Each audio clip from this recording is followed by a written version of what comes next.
I would like to ask that you ignore the giant acne on my chin. No, I am not a 14-year-old. I think my triangular eyebrows tell you which generation I'm from. It's not Gen Z.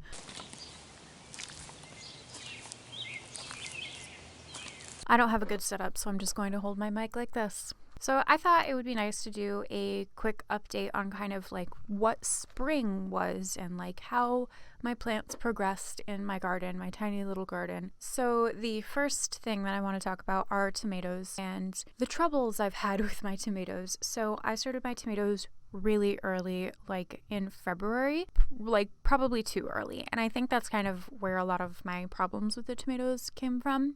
So in like April, I started to notice that they were like yellowing, and one of them kind of dampened off, I think. Like when I watered it one day, it just like flopped over, and I thought I was going to lose all of them. So I kind of hardened them off a little early because I wasn't sure what the problem was. I didn't know if there was like a fungal issue. It seemed to be happening to all my tomatoes, but none of my other plants. So I wasn't sure if it was like tomato specific or no insects on them, nothing like that. So I fertilized them and then I potted them up into larger pots and hardened them off pretty early. They're still alive. They have grown quite a bit. They're even flowering, and some of them are starting to set fruit, which it's like May 31st today, and I don't think I should really be letting them set fruit, but I'm just letting them do what they want because I don't know what their problem is. A lot of their leaves are really tiny and kind of curling, even though I have been pretty consistently watering them every morning. I'm not really sure what's happening with my tomatoes. I think next year, if I decide to try tomatoes from seed again, which was this was my first time trying tomatoes from seed, maybe I will try some varieties that are supposed to be really hardy and well developed. These were all heirloom varieties that I tried to start, so that also could have been the issue, less disease resistance. I do have one tomato that I purchased from a place. I thought it was a cherry or grape tomato. It turns out it's a currant tomato. So the tomatoes are going to be like that big, which is kind of fun, and I'm excited to see what that's like. I've never eaten a tomato like that, so hopefully that does well. Right now I have 5 tomatoes in like large pots / grow bags. That currant tomato is in a terracotta pot, which probably is too small, but it's what I have. 2 more tomatoes that are kind of in like 3-gallon nursery pots that I recycled. Those I just don't have any more space for, and I don't really want to buy more soil and more pots. I was kind of contemplating throwing tomatoes in my backyard just kind of like as a sacrifice to the deer, which have been a problem for me. So let me talk about the deer for a second. Last year, when we moved in actually just about a year ago, and I finally got to put some tomato plants in the backyard, like end of June, so a little later than I would have liked, but that's just kind of the way it happened. And pretty immediately the deer like ate one of my tomato plants halfway through. It just topped off the tomato, ate it. So my grandparents back in Connecticut, who my grandmother's been gardening like forever, they've got a beautiful garden and they have a lot of experience with deer, and they told me about deer no-no, which are like these blocks of fat that have like just scents in them that deer don't like, and it's worked really well. It doesn't affect the environment at all. They just like sit there and they last a whole season. And I have some near the tomato plants and tied onto the rose, and my rose is blooming right now and it looks great. So I do recommend deer no-no. It's worked pretty well. It's $30 for a pack of 6. So and my grandparents told me that often sells out quickly. So you should, if you have problems with deer and you want to try it, I would try to get a hold of it as soon as you can. So my roses. I mentioned that the deer like to eat my roses. So I have a grandiflora all dressed up hybrid tea rose that I planted last year in like mid-June to late June, I think. And I thought it was going to die. I thought it was going to it shipped bare root. It was hot when I planted it. I didn't know anything about the soil. It's the first thing I planted, and it is looking gorgeous. So it has right now 2 fully opened blooms. It's got so many other blooms on it. It's not very fragrant. I feel like last year it was more fragrant. I have so many pests on my darn roses. I have 2 David Austin roses, a Desdemona and Queen of Sweden, that my soon-to-be in-laws got me for Christmas, that I planted. in late April. Those are doing okay. They're Desdemona, I think, is starting to get some little buds, but I am having more pests on my roses than I did last year. Last year, there were quite a few aphids on them, but the aphids were much more of an issue on the tomatoes. So far this year, I haven't had any aphids on the tomatoes. I have had issue with rose fly, or the little worms that bite a bunch of holes in the roses. Those really hit the all dressed up in the beginning. So many of the lower leaves are just like full of holes. There are these weird little white things that almost look like ticks or spiders that are on the leaves of most of my roses, and then just a bunch of aphids. So I've been trying Rose RX, which is an organic. I think it's an insecticide, fungicide, all those things. It's got neem oil in it. I think it's got also copper to help fight against like powdery mildew and stuff like that. So I was applying that before it bloomed and applying it at night because I think it could potentially harm bees. So you want to make sure you're spraying it when, you know, nothing's flowering that could attract bees, because you really don't want to hurt the bee population more than everyone already has. I've been trying that. It works on the aphids, but it doesn't work on these weird little white things. And I don't know what they are. They look like small fat ticks. I don't know if everywhere in the world has ticks. I don't know. I grew up in Connecticut where deer ticks were rampant, and so many people I knew got Lyme disease from them. So like, to me, they're just a very normal thing. But yeah, so that's been kind of annoying. I worry that it's something that's gonna like affect the blooms, especially for the 2 new roses I have, because they're really just getting established now. I wrote myself notes actually, and I'm like not paying attention to it at all.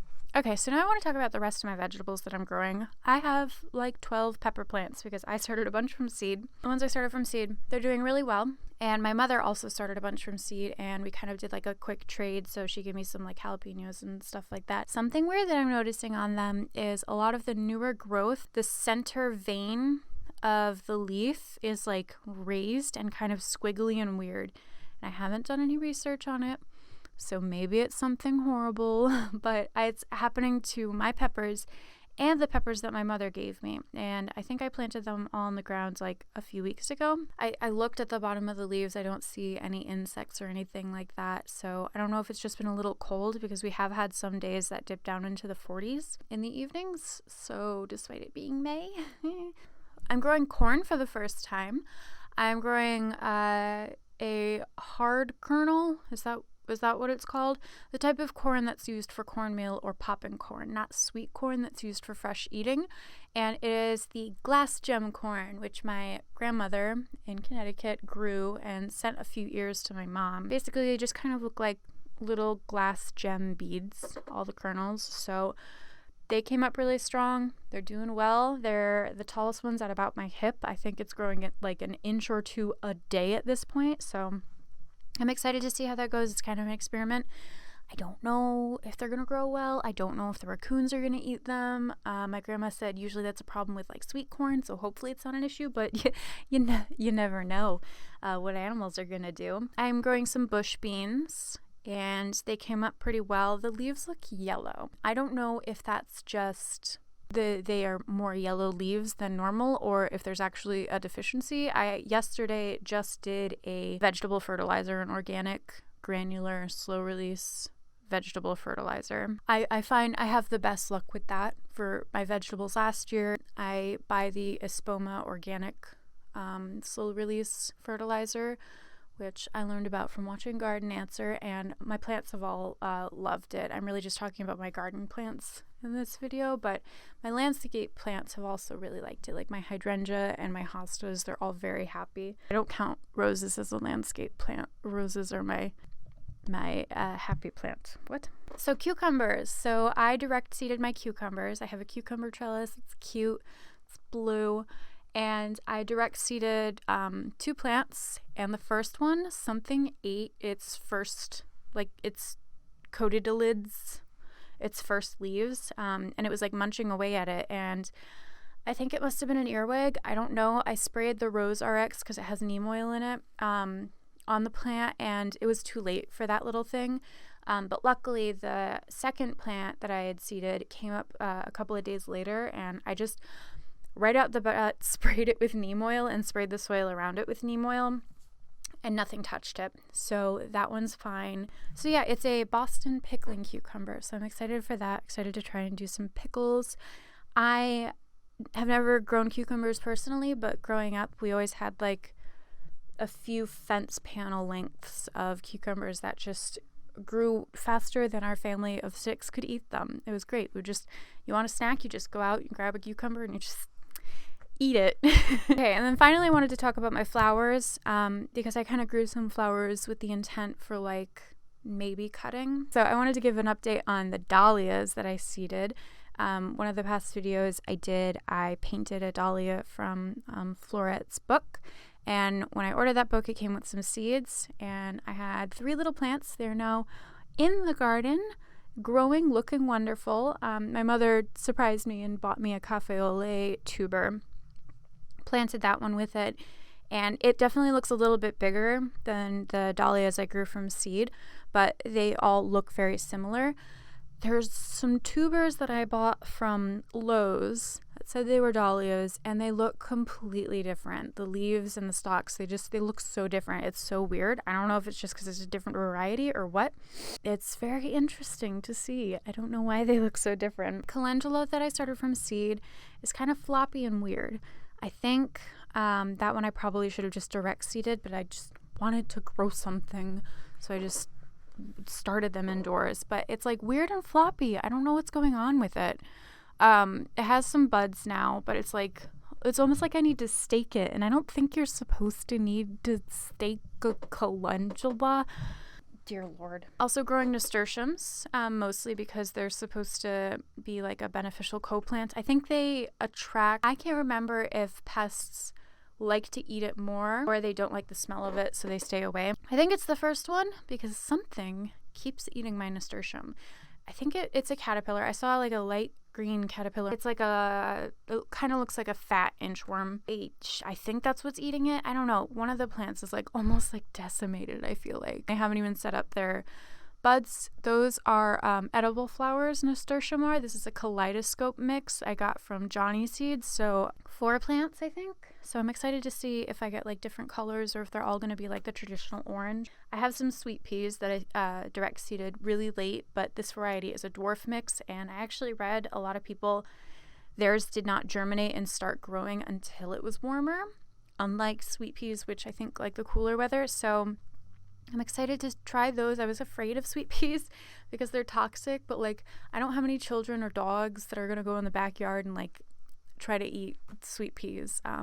Sweet peas are grown for their flowers, for their very fragrant flowers. I actually had a conversation with a couple of my friends because they were like, oh yeah, I had sweet peas. And I was like, no, you had snap peas or sugar peas. Sweet peas are flowers, and they have pea pods like a snap pea or a sugar pea, but they're toxic to people and animals. I almost forgot, I have chamomile flowers and scabiosa, which are pincushion flowers. The scabiosa is black night, so they should be like the dark, almost like purpley black. And the chamomile is German chamomile, not Roman.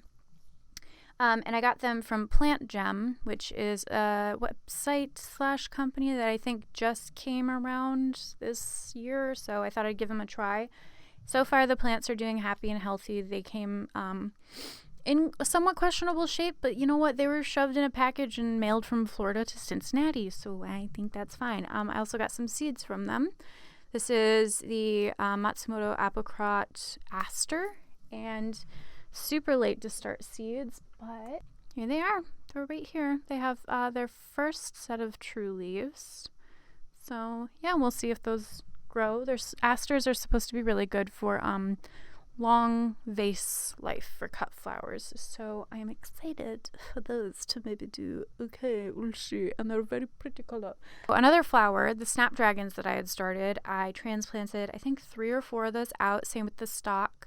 I actually have a snapdragon that overwintered in my garden. I am a zone 6B, maybe? I think I'm 6B.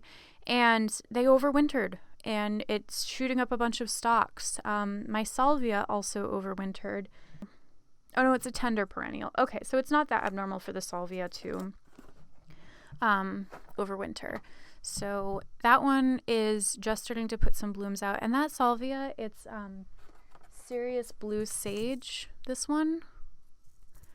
I feel like my flowers don't look quite like that, but it's so fragrant. It smells lovely. I think last year was my most fragrant plant. At first I thought it was the butterfly bush, which, by the way, the butterfly bush, oh my gosh. I have to hold on to the bookshelf here because this is a more comfortable sitting situation for me right now. Sorry. So the butterfly bush, when we moved in last year, it was like bare twigs. It did not like have any leaves on it. I thought it was dead. I watered it a couple of times. I finally gave it some fertilizer and it came back. I pruned it at the appropriate time this past like early spring, and I didn't prune it back as much as I initially thought I was going to. And it's growing quite tall, which is fine. It is like flush and full of life. And when we moved in this time last year, it looked dead. So I don't know if somebody like pruned it incorrectly, like they just I don't know what happened to it. It looks so much happier. So yeah, everything's going pretty well. I've got a lot of growth. I'm still not sure if the tomatoes are gonna do well. I have like a couple of herbs that I got. I might be trying to grow pumpkins. We'll see if they play well with everything else. Yeah, thank you so much for watching, and if you have a garden of your own, I hope it is doing well and is a nice little peaceful place for you, because that's what mine is to me. So I'm sorry that my chair keeps squeaking. Oh. Okay, I've officially been talking for too long, so I'm going to leave now and, I don't know, drink some water. Yeah, you should drink some water too. Thank you and goodbye.